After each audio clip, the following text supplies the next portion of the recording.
Wrapping up our interview with Doug Drexler, this is episode 36.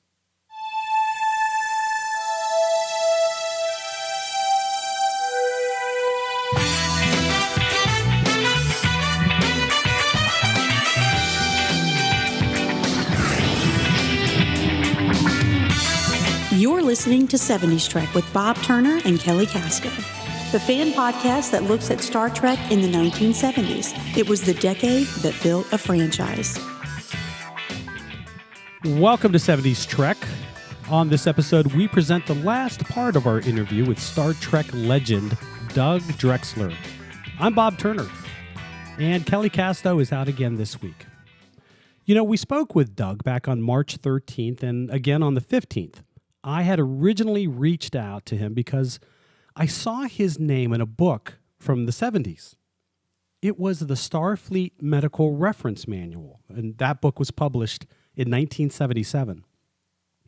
Doug was a contributor to it, and that really surprised me because this was a whole 13 years before he began to work on The Next Generation, and it was 2 years before the motion picture ever premiered. So it seemed really early for Doug to be involved in any kind of Trek work.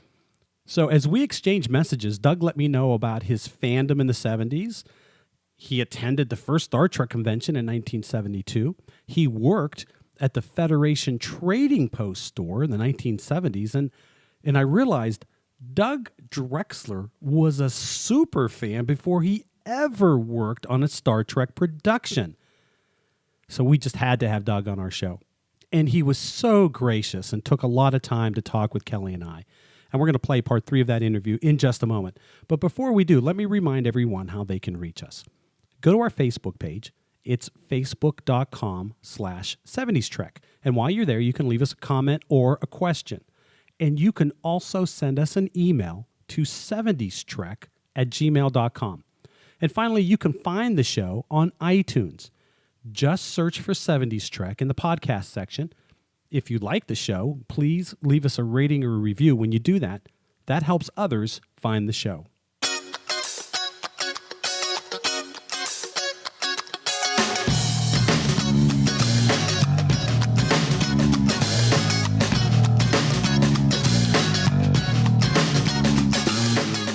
Doug, the last time we were chatting, you had to take a call regarding a production that you're working on. Are you allowed to tell us about that? Yeah, I mean, when you're on a show, it's 24 hours a day. There's no 9 to 5. There's no holidays. It's all the time. And we're getting ready to start up season 2 of a show called Beyond, which is an ABC Disney freeform show. It has science fiction elements. It's kind of a coming of age story with science fiction fantasy elements in it. And we're going into season 2. I'm probably going to have to go to Vancouver for a few weeks while we're doing that. And it's good to be working. We'll make it drive you nutty sometimes. That's neat. But that's the name of the game. That's neat. That's the name of this game. Crazy.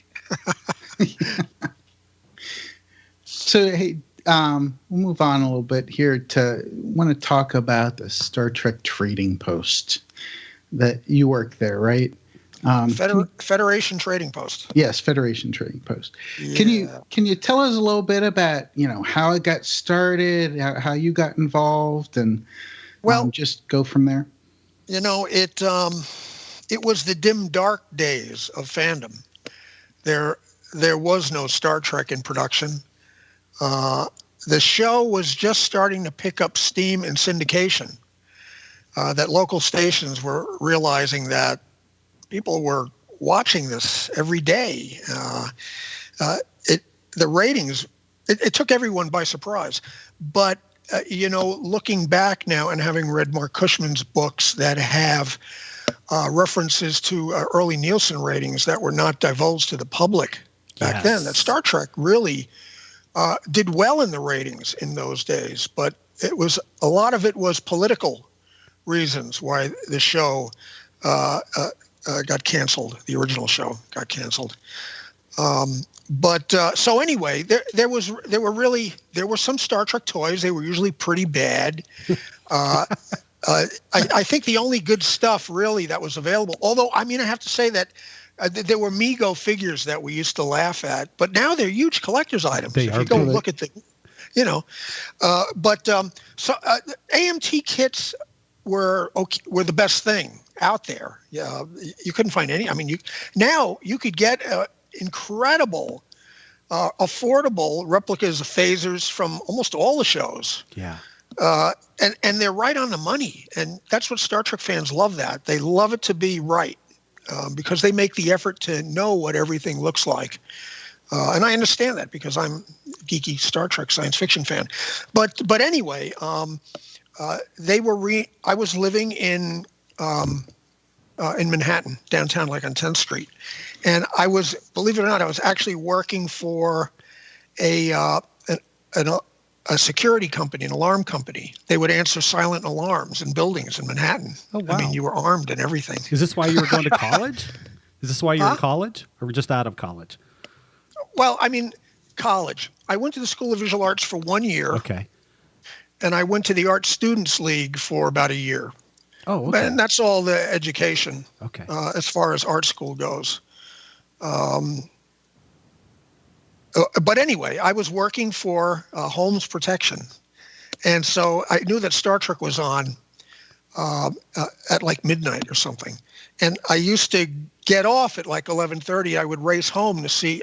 We didn't have video recorders. Right. You couldn't have a collection of Star Trek episodes. It was whenever it was on TV. Right. So you'd rush home to see it, And then one night there was like a quick, like 30-second ad about a Star Trek store at 53rd and 3rd. I'm like, what the hell? And I went down there the next day. And that's prime real estate, 53rd and 3rd. That's just absolutely, I don't know how that ever happened. But I went down there and they were in there painting the walls. And I met Chuck Weiss, who was the guy who started the Federation Trading Post in Berkeley, in California. And we hit it off. I know everything about Star Trek. So you see, that's the thing about Star Trek fans. You will meet people you've never seen before and have an immediate rapport with them. And Absolutely. You could talk Star Trek. It's like a shared childhood thing. So Chuck and I hit it off right away, and he asked me if I wanted a job. And hell yes, I get to come and play in the Star Trek store. So that's how I started working there. I managed it along with a guy named Ron Barlow, who was well known for doing reprint editions of EC comics from the 50s. Now, EC Comics were actually where Mad Magazine came from. I don't know if you know that or not. No, I didn't. Yeah, Mad Magazine was a comic book in the 50s. Okay. And I don't know. How did I get on that? Anyway, I was about to give you a whole history of Mad Magazine. That's awesome. That's another podcast. Where did they get their stuff from? Where did, because we've seen pictures inside the Trading Post. There was a lot of great stuff that they were selling. Where did they get all of that in the 70s? Well, we made a lot of it ourselves. Oh, wow. I had slide collections. I had been collecting slides from Lincoln Enterprises for years, since I was like 13. And we would pick out our favorite slides and make slide sets. We'd go to GAF, which was a company that made film in New York City, and they would make slide sets for us. We had uniforms made. We had phasers made. We actually found a guy who made baby doll heads, and we brought him a model of the phaser, and he made a mold off of it, and he used the runoff vinyl from baby doll heads to inject to make phasers with. Oh my gosh!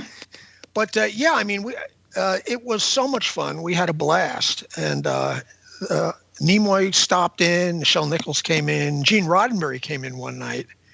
That was amazing. Wow. Wasn't the first time I had met him, because I was at the very first Star Trek convention in New York City, I guess in 1971 or something. So I had been with this thing from day one, and I knew everything about it. I think at that point, my favorite items were like the tech manual, the The Making of Star Trek by Stephen E. Whitfield changed my life, literally. Kelly and I joke, that's the book. Well, yeah, it's the book. The book. Yeah, I mean, I learned, at the age of 12 or 13, I was reading call sheets and set blueprints and budgets for shows and learn what an optical was. And, it was really amazing. And I think it was the first time I realized that you could probably work on a television show. People do it, people make a living working on a TV show. And so that was like a real eye opener to me. I distinctly remember looking at the call sheet and looking at the list of what scenes were going to be shot that day. And I think it was the first time I realized that television isn't done in order. Right. It's not linear. Yeah, I think that as a kid, you think that it was all done in order. The idea that they would group all the bridge shots on the same day, it just doesn't even occur, Right. But so we had the Federation Trading Post. That was great fun. And it led to other things. We did the Star Trek poster book, Star Trek Giant poster book for like 14 issues.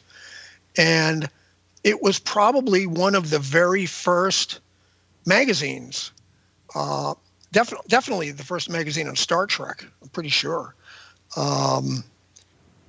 There was Cine Fantastique as far as science fiction films. That was, one of the early pioneer magazines. But, this was before Star Wars. We did this before Star Wars. And it was because Fiona Press was a couple of blocks from the Federation Trading Post, and they used to publish some skin magazine. What was it called? I can't remember. Biggins, no. No, but they knew they wanted to do a Star Trek magazine. Did they approach you guys? Did they approach you, or did you approach them? They approached us. No kidding. Wow. Well, they came in looking for information and stuff, and in no time at all, it was pretty obvious we knew everything about the show. And so they were like, well, how would you like to do the magazine? Oh, wow. Sure. And that's what we did. We used our slide collections for the pictures, and we wrote the articles. And they're collector's items these days. Oh, yeah. Now, was that was there a rights issue at all with Paramount and the Star Trek name ever? They paid for. They took care of that. Well, for the magazine. Yeah. Wow. We didn't have anything like that for the store, Right. Tell us about the Starfleet Medical Reference Manual. Did that get printed under the same company, and how did all of that come about? It was published by Ballantine, I think. And I was never thrilled with the idea of it. It was Ron, who ran the Federation Trading Post with me, had a girlfriend named Eileen, and she was a nurse. And the tech manual was a big hit. And she says, I want to do a medical reference. And I'm thinking, what the hell are you going to do? I just never really saw what was so exciting about that idea. But I guess she and Ron wrote everything, and me and Anthony Fredrickson, did a lot of primitive drawings. There were no computers or anything, it was all hand drawn, and we were just learning how to draw, at the time. But it was a good experience, Oh, it's incredible. Yeah, I that's really why I reached out to you. If you remember, I cracked it open, I saw your name, and I'm like, you've got to be kidding. I go all the way back. Yeah. That was really neat to see your name in that. There's another from the same era that you could find on eBay called Fandom Triumphs. Actually, it was while the motion picture was being made, it came out. And me and Jeff Mandel, who was, at the time, he was like 14 years old, and an incredibly talented kid who could do blueprints and diagrams and drawings and stuff like that. And when they started doing the movie, we said, we have to go to LA and try to sneak on the back lot. And which we did, basically. We didn't sneak on, but we did kind of bullshit our way onto the back lot. Howard Anderson had a stage there, so I called Howard Anderson and said I was a big fan of Howard Anderson. I'd really love this visit. And the optics company, right? Is it that Howard Anderson? The company that the original series optics? Yeah. Oh, wow. And so we went in and visited them. We can pause. Go ahead. I'm just going to let it go to message. Okay.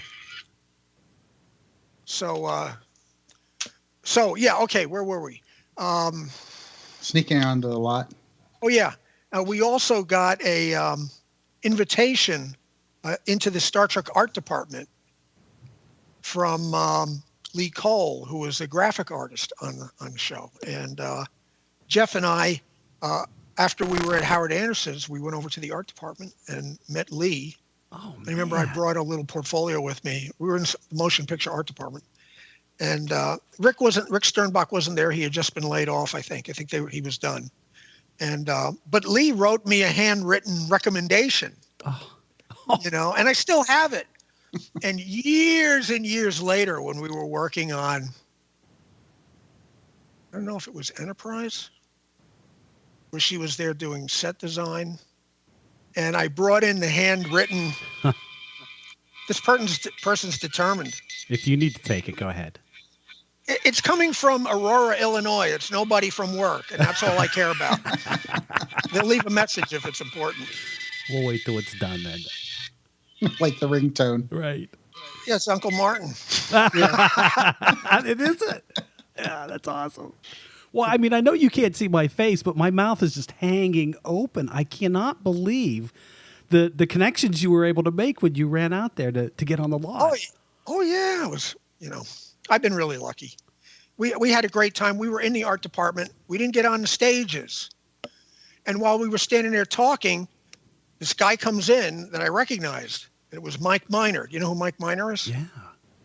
Mike Miner came in, and he's, of course, a geek. He's a big fan himself, and he recognized his brethren. Nice. And he said, "Have you been over to the stage?" And we said, "No." He says, "Oh, come on, I'll show you a few things." And we went over and saw some stuff, not a lot, but he took us in. So that was really amazing. Mike Miner was a hell of a wonderful guy. That's incredible. Yeah, to take pity on us. That's incredible. Kelly, you had a question, right? Well, so I know you did some of the early comics, the Star Trek comics. You were involved with. Well, Gold Key was Western Publishing was across the street from the Federation Trading Post. And they came into the store very proudly and said, "We do the Star Trek comics." And we used to use those as a joke. Oh my God, don't they know anything? They weren't very based on the show very closely, were they? Oh, no. No. And they came in and told us that, and we laughed. So much for diplomacy. And they're like, "Oh, what's wrong with them?" And we proceeded to tell them, and so I told them I'd be willing to. I edited one of them, and I think I wrote like a 3-pager or something like that.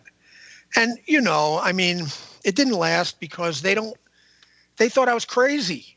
I mean, I'm nitpicking the boots and you've got the boots tucked into the pants. That's not the way it is. You were ahead of your time. And they're like, "Yeah, let's get rid of this guy." But you're exactly right. That's that's where the Gold Key suffers so much. I mean, the dimensions of the Enterprise are off, or the uniforms are slightly wrong, or the phasers don't look right, or the shuttles aren't the ones you see in the show, and all of that adds up over time, and they lost credibility. Well, I mean, it's like I even met the artist Al McWilliams, I think his name was, and he was a nice enough guy, but he was an older guy, and he really, I think that at one point he even drew Flash Gordon for the newspapers, and to him that was science fiction, right. But it was interesting. It was interesting. I mean, Manhattan was a great place to be, for meeting people. I mean, we had we opened up a museum in the back of the store that had some really incredible stuff, original uniforms and Nomad and I sent out press releases and invitations, to all over to the newspapers, and I sent one to Stan Lee over at Marvel, and he came over. Did he really? Yeah, I remember my mother came, and I wanted to introduce her to Stan Lee because, she My mother's generation didn't think comic books were good for anybody, that they were, rotted your brain. And I wanted to introduce her to Stan Lee. I mean, he was like my second father. Oh, and that's sometimes awesome. he was like my first father to me, But I introduced my mother to Stan. And Stan says, my mother says, I want you to know that you had more to do with raising my son than I did. And Stan says, the last woman who told me that, her son was in Sing Sing. It's funny. I saw Stan last year at an autograph show down by LAX. And he sees so many people. And the guy's like 98 years old or something. He's up and there. He's just, unstoppable. And he's just so full of energy and has time for everybody. And I retold him that story. Of course, he's not going to remember it. It's been a long, long time. I retold him that story, and he laughed at his joke. And I laughed at his joke. And I told him that, I said, so Stan, you were my surrogate father. And he loved that, and we chatted for a few minutes more. And then he had to pay attention to other people. Sure. And I guess about 20 minutes went by, and it was time for him to leave, go to the airport or something like that. And I'm thinking, he's like 98 years old. He greets people all day long. He probably barely remembers that we even chatted. And it would be understandable, But as he's going out the door, he stops, turns around, and looks at me and says, goodbye, my surrogate son. Wow. That made my life. Let me steer you back to the 70s and Star Trek real quick. So you're working at the Trading Post. My God, I can't believe your experience with the motion picture. What else were you doing with fandom? Did you have anything else going on at the time, or was it mainly based around the Trading Post? At the time, it was the Trading Post, the poster book. Oh, of course. Gold Key for a little bit. We started doing all the conventions. We would take a bunch of our stuff and go to Chicago, go to Boston, and do conventions. Was the Trading Post mail ordered? The mail order was out of Berkeley, California. We didn't do any mail order. Okay. The interesting thing was that, like I said, we would have stuff made, but we were also very instrumental in the explosion of fanzines in the 70s. And, fanzines at the time were the internet. Right. You couldn't send an email, but people would write their stories and do their drawings in fanzines. And what we did was that we accepted fanzines from all over the country, and we would have them on racks, and people would come in and buy fanzines, and they'd be there on consignment. And that was really interesting. It's funny. I read an article in the New York Times, probably in the mid 80s,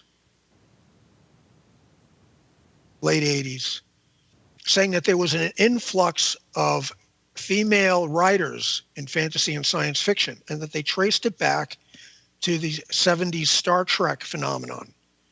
Huh. That Star Trek attracted a lot of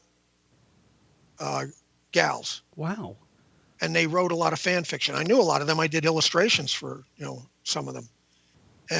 And they ended up becoming writers because of them writing their Star Trek fanzines that they were so passionate about.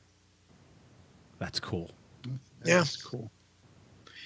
So the late 70s or mid 70s, you hear that Star Trek is finally coming to the big screen. What was your reaction? I mean, what? Well, I was going crazy that I couldn't be a part of it. There was no way that I could possibly be a part of it. I was not a professional yet. And that's when Jeff and I decided we were going to take a trip to California and try to sneak on the back lot. That's awesome. I remember that Roddenberry was still making still touring colleges, and he did a lot of that. And I went to quite a few of those where he would give his speech that you hear on the Making a Star Trek Record album. Mm-hmm. So he would sometimes do those even when they were making a movie, and he would have little snippets of pictures of the ship and stuff like that. I remember that we found out that the toy center at 14th Street in Manhattan was having a show for distributors for all the Star Trek toys they were going to make for Star Trek the Motion Picture. And we found out about that, and we forged identity. And we went into the toy center, and we actually snuck pictures of, there were some pictures of the ship. No one had seen anything yet, you know. I mean, I think about it now, and I'm like, that really wasn't, I mean, it was because we were crazy fans and we really wanted to know. But, you know, you look at the problem that the studios have today with stuff being leaked, you know. Sometimes I find myself annoyed when a fan leaks something, and I'm thinking, well, you know, you kind of did it too. It's just that it just comes out of love. People are enthusiastic. You know, they're not trying to shoot anything in the foot. So, I mean, so you're sitting in the theater and you're watching the motion picture for the first time. I mean, where's your head? What were you feeling? Okay, well, first of all, I was able to get tickets at the world premiere in Washington, D.C. Oh, come on, Drexler! And we went to the premiere, and Roddenberry was there, Nimoy, Shatner, Nichelle, Jerry Goldsmith, Robert Wise. They were all there. My fandom shrinks compared to yours. It's tiny. Jerry Goldsmith sat right behind me. Behind you. And his wife coughed all the way through the soundtrack. Poor Jerry. I felt so bad. The thing is that the movie, you know, kind of crawls. There are some great moments in it, but it really is kind of slow-paced and disjointed. Did you think that watching it the first time? Yeah. Did you? Yeah, I knew it was. Okay. I was very upset. I mean, and I was very defensive of it because it was getting ripped by the critics. Right. But I remember walking out and hearing some woman remark to her husband or whoever saying, "Well, that was perfectly dreadful." Ooh. You know, and I'm thinking, uh-oh. And I also had tickets for the first showing in Manhattan the next morning, and we drove back to New York and went in and watched it again. And you know, they're not quite the Star Trek you remember. They're all a little different. They're uncomfortable with each other. Wrath of Khan was more like the people that we knew. Yeah. But Star Trek the Motion Picture was still a really interesting movie. It's almost its own thing in the same way that The Cage on the original series was. You know, the look was different. The captain, you know, the characters, the way they related to each other was different. And you know, after the premiere in D.C., the reception was held at the Air and Space Museum. Oh. Have you ever been there? Yeah. Yeah. It's my favorite museum in the world. And they had a full orchestra there. Oh.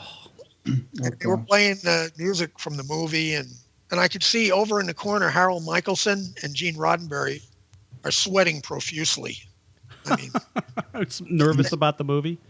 Yeah, I think they knew.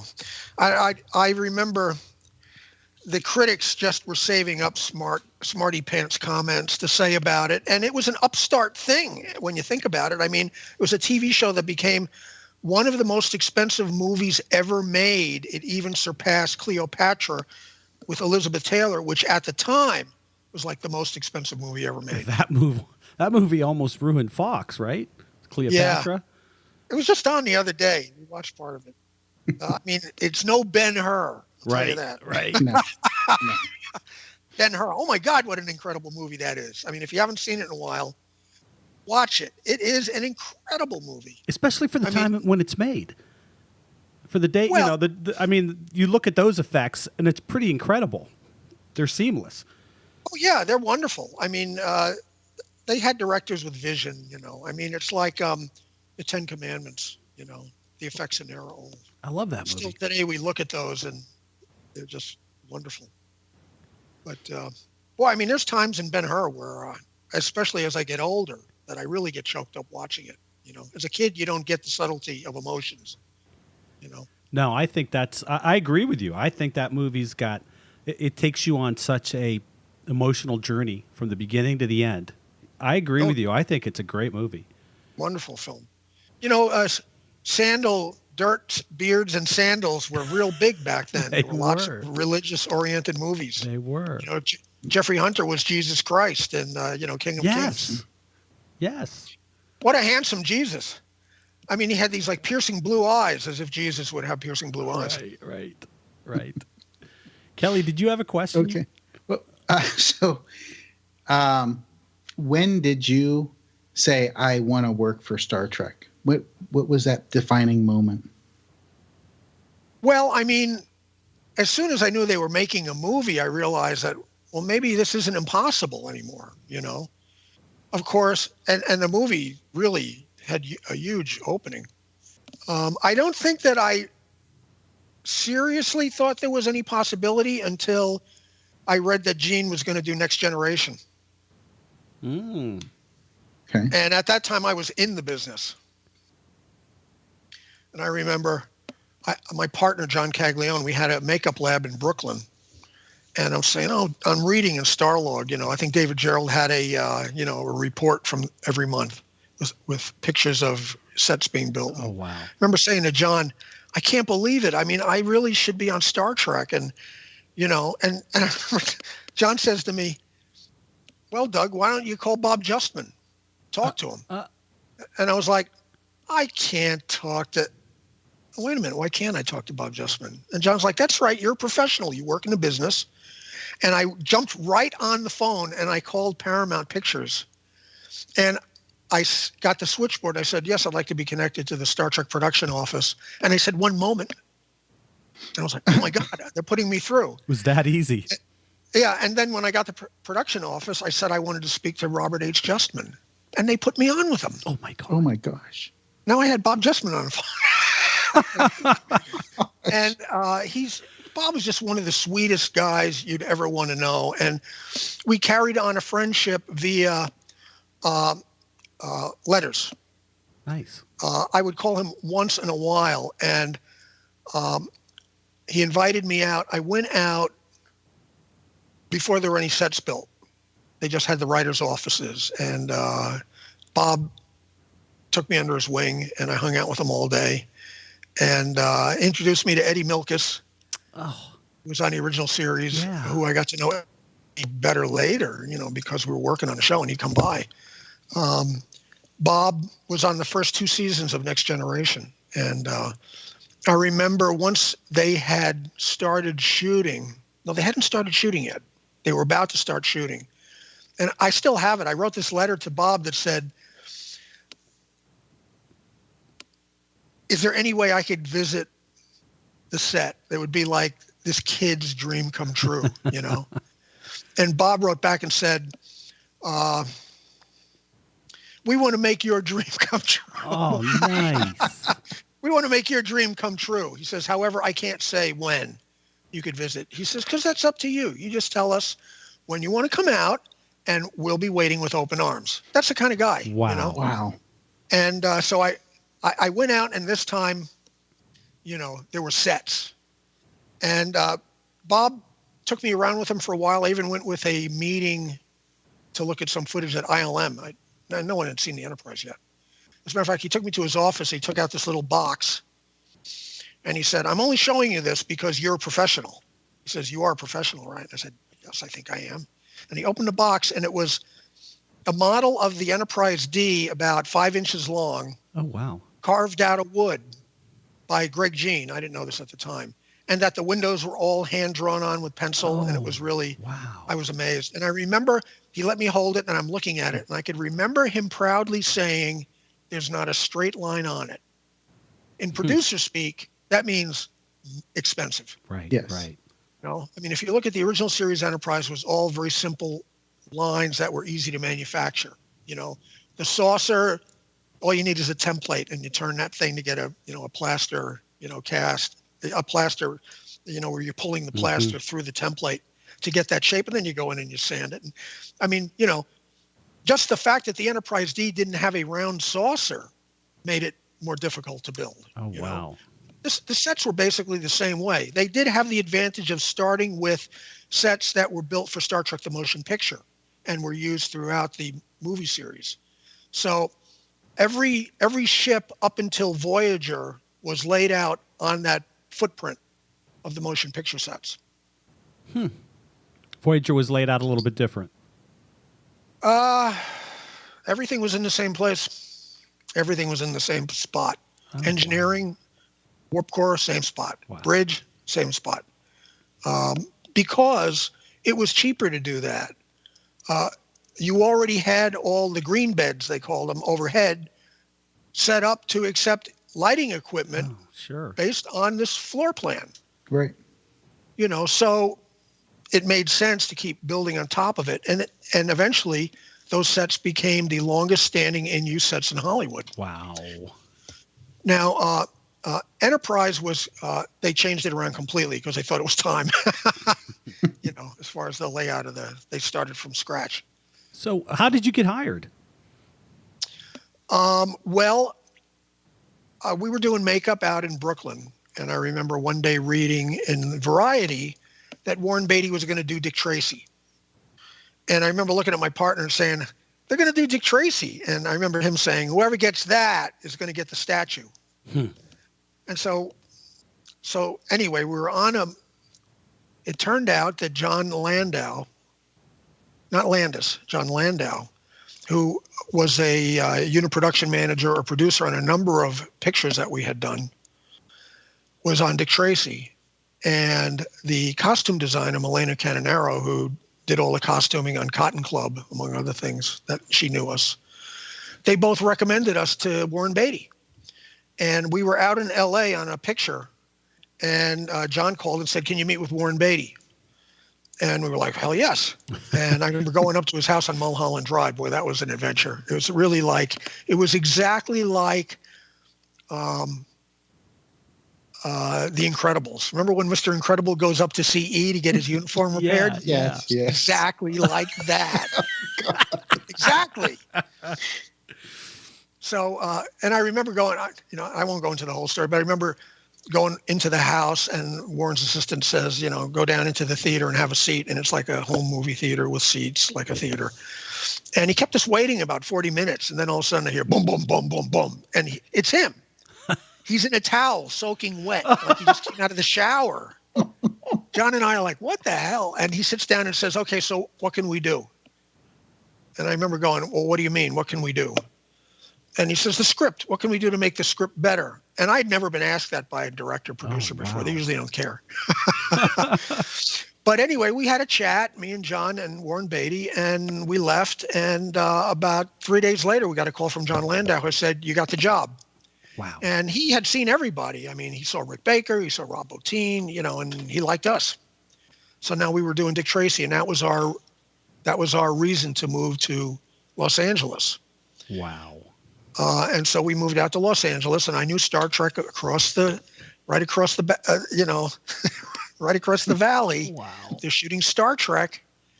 And so I started visiting Mike Westmore, who was the makeup guy on the show. And we like each other. We're still friends to this day. We see each other regularly. As soon as Dick Tracy was done, that's the first thing I did was go over to Paramount and beg Mike Westmore to let me work on Star Trek. And so that was, I remember him saying, well, what do you want to do that for? You could probably, do features. I'm like, no, man, it's all about Star Trek for me.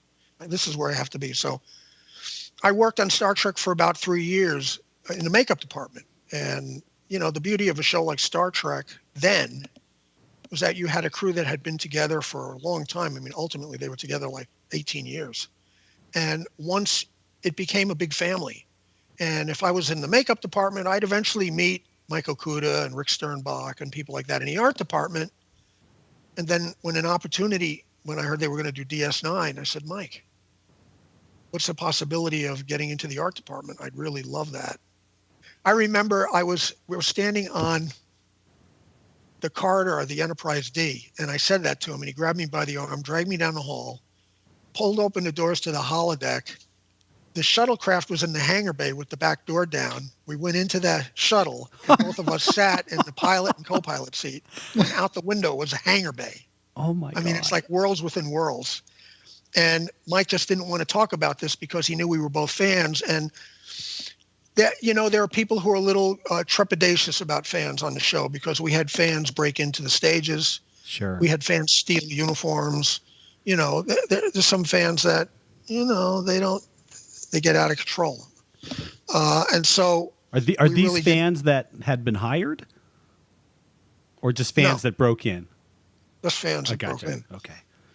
They'd sneak on the back lot like we did, only they would hide until after dark and then go into the stage. Oh my God. I think there's even a video of a guy doing it on the internet. Oh jeez. And Kelly, I told you we shouldn't have videotaped that.